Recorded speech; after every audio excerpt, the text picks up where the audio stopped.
Hai semuanya, Assalamualaikum warahmatullahi wabarakatuh. Perkenalkan nama saya Husna. Di sini saya berasal dari Universitas Riau, Prodi Sosiologi. Nah, di sini saya akan menjelaskan mengenai pemahaman tentang konsep dan teori sosiologi. Nah, yang pertama yaitu ada pengertian sosiologi. Sosiologi yaitu adalah ilmu yang mempelajari masyarakat, struktur sosial, serta proses sosial yang terjadi di dalamnya, termasuk hubungan antar manusia dan juga kelompok. Nah, yang kedua, saya akan menjelaskan mengenai konsep dasar penting dalam sosiologi. Yang pertama, yaitu ada interaksi sosial. Interaksi sosial yaitu merupakan proses hubungan timbal balik antara dua orang atau lebih yang saling mempengaruhi satu sama lain dalam konteks kehidupan sosial. Interaksi sosial menjadi dasar terbentuknya masyarakat karena dari proses inilah muncul norma, nilai, kelompok, dan struktur sosial. Nah, yang kedua yaitu ada nilai. Nilai merupakan keyakinan atau anggapan masyarakat tentang apa yang dianggap baik, benar, pantas, dan penting yang menjadi pedoman dalam bertingkah laku. Yang ketiga yaitu ada norma. Norma merupakan aturan atau pedoman tertulis maupun tidak tertulis yang mengarah dan mengendalikan perilaku anggota masyarakat agar sesuai dengan nilai-nilai yang dianut bersama. Nah, yang keempat yaitu ada kelompok sosial. Kelompok sosial merupakan sekumpulan orang yang berinteraksi, memiliki hubungan timbal balik, kesadaran bersama sebagai bagian dari kelompok, serta memiliki norma atau tujuan tertentu yang mengikat mereka. Baik, yang selanjutnya saya akan menjelaskan mengenai teori-teori utama dalam sosiologi. Yang pertama yaitu ada teori fungsionalisme dari Durkheim, yang mana ia melihat masyarakat sebagian dari sistem yang saling berkaitan, yang dimana memandang masyarakat sebagai sebuah sistem yang terdiri dari berbagai bagian yang saling bergantungan dan bekerja sama untuk menjaga stabilitas sosial. Juga memiliki fungsi setiap institusinya, yaitu seperti keluarga, pendidikan, dan agama, dalam mempertahankan keseimbangan dan keteraturan masyarakat.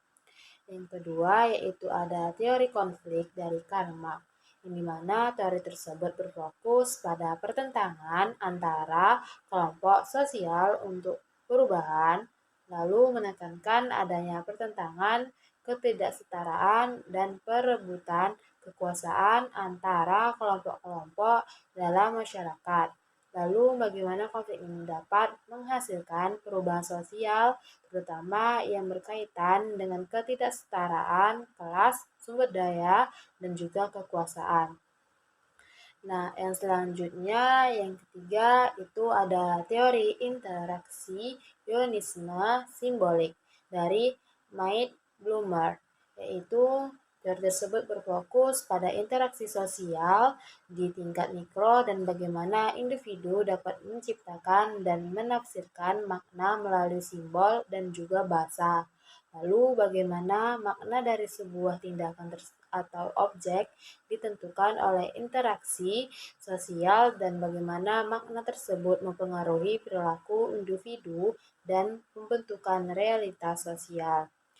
Nah, yang terakhir, saya akan menjelaskan tentang cara memakai konsep dan juga teori ini dalam kehidupan sehari-hari. Yang pertama, memahami kejadian di sekitar.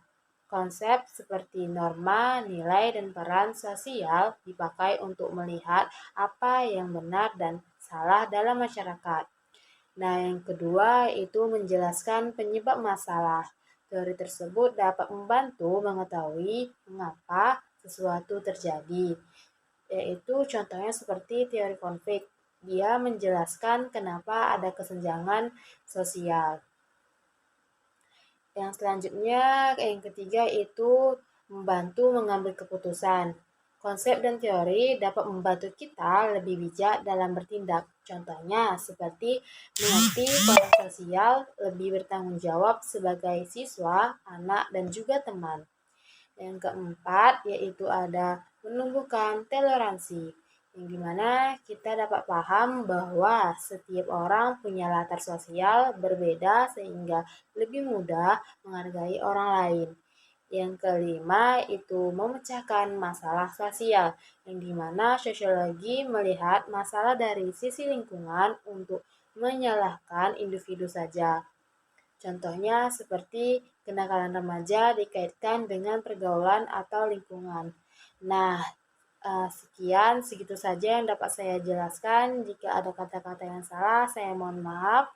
Assalamualaikum warahmatullahi wabarakatuh.